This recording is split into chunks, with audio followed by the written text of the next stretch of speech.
We're gonna keep this really simple. By the end of this video, you'll understand exactly why chronic stress is blocking your fat loss and destroying your mood. And I'll show you the exact changes you need to make to flip the switch so you can break free. You might be thinking to yourself, I just need better willpower, but I'm here to tell you, you don't. Stubborn stress and inflammation are the real culprits. The first thing we're gonna do is break down what stress does to your body chemistry, not just your mind. And then we'll go through 4 very simple frameworks to help you reclaim your mood, your metabolism, and your motivation.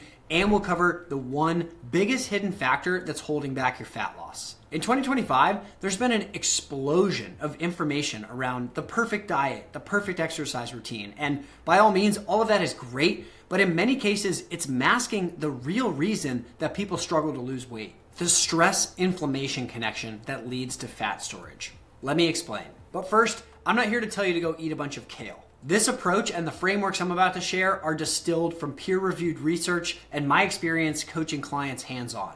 You hear a lot of people talking about the dangers of chronic stress, but not many of them are actually connecting the mechanism by which that leads to your body clinging to fat. Maybe you've tried meditation or a consistent cardio routine or improving your sleep. But if your body is fighting inflammation, even if you have a really healthy diet, those tactics are only gonna go so far. If you've been there and you're wondering why all the diets you've tried feel like you're chasing your tail, you are in the right spot. Now let's quickly break down something that happens when you deal with stress. From an evolutionary standpoint, stress almost always accompanied physical danger. So our ancestors were stressed because there was either a predator stalking them or a neighboring tribe that was invading. And because that stress evolved with a physical component, our bodies adapted to that. So what happens when we experience stress?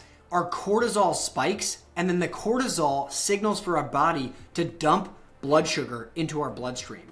And the reason it does that is we want to have rapidly usable energy to fight or flee. And for our ancestors to survive, this was perfect. A predator jumps out of the bushes, and immediately you have rapid energy to try and fight the predator off. The problem is, so much of the stress we deal with today doesn't have a physical component. It's psychological and it's emotional stress. Maybe it's stress from your relationship, from your job, something you saw on social media while you were scrolling online. So the body still responds in the same way. It still elevates cortisol and dumps sugar into your bloodstream, but then you don't actually use that sugar because there's nothing that you need to fight.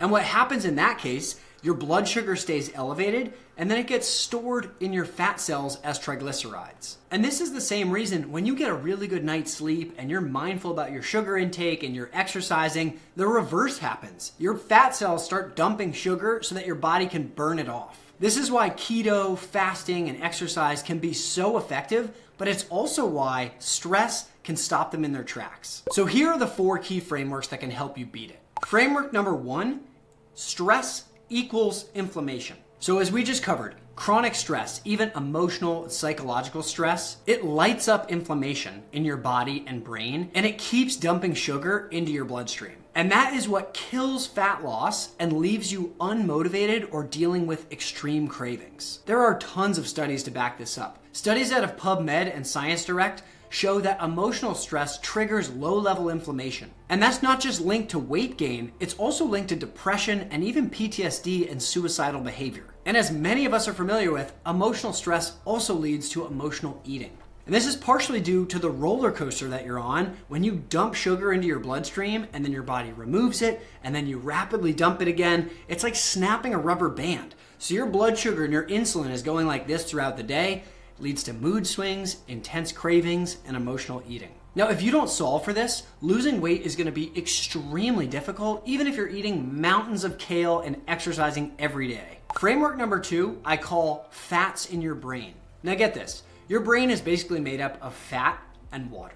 And those fats are omega-3 and omega-6 fatty acids. Now, you've probably heard people talk about omega-3s and omega-6s, but you may not have heard them connect why this is so important for fat loss. See, the Western diet floods us with omega-6 fatty acids. And in moderation, they're fine. Our ancestors used to eat them at a roughly 1-to-1 ratio. But in the Western diet, the ratio of omega-6 to omega-3 can be upwards of 20 or even 40 to 1. And what happens when you have an abundance of omega-6 fatty acids? Your brain becomes inflamed. So motivation drops and fat sticks around.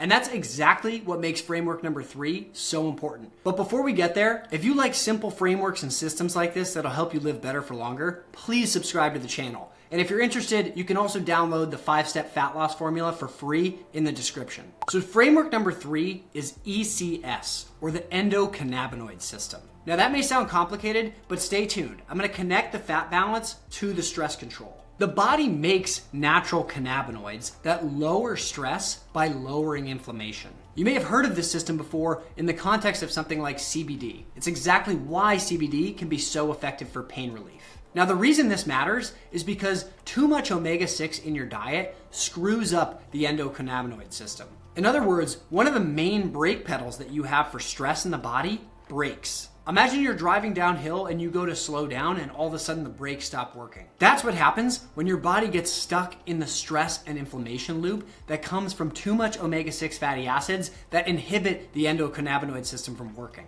And that leads me right to framework number 4, which is called high stress populations. Now here's where it gets real. Studies looking at veteran and first responder groups show that conventional treatment for stress and trauma ignores diet-driven inflammation. We utilize therapy like CBT and DBT, sleep medications, SSRIs, but nobody asks about your fat intake. So the key metabolic mechanism for managing stress is completely missing from the solution. All right, I know that was a lot of information, so I want to give you a really quick, simple recap. Stress triggers inflammation.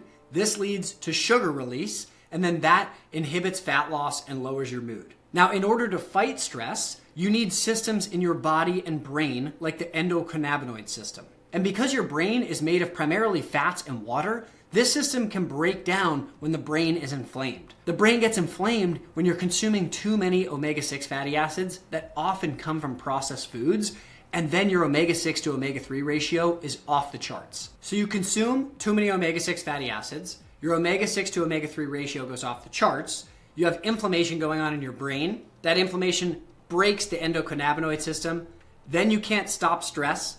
When you can't stop stress, blood sugar remains high, and then you can't lose fat. Now, one of the simplest solutions to all of this is to just try to cut down your omega-6 fatty acids in your diet and increase your omega-3s. In other words, cut down on the processed food intake and try and increase the healthy fats in your diet. Omega-3 fatty acids can be found in fatty fish, pasture-raised eggs, grass-fed meat, and if you need it, you can even get fish oil supplements online. I hear tons of people talking about how it's too expensive to try and eat these healthy fats, and I totally get that. Eating pasture-raised eggs, grass-fed meat, wild salmon, that is very expensive. But the truth is, there are relatively inexpensive options. Cans of sardines and anchovies are in most grocery stores, and many of them, if you find them in water, are like $2 per can.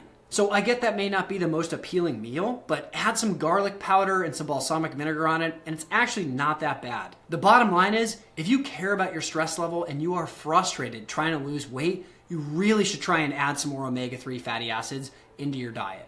And if you have any questions about this at all, just drop a comment. I'll respond to all of them. And if you want more content like this that'll help you live better for longer, please subscribe. Thanks for being here, and I'll see you on the next video.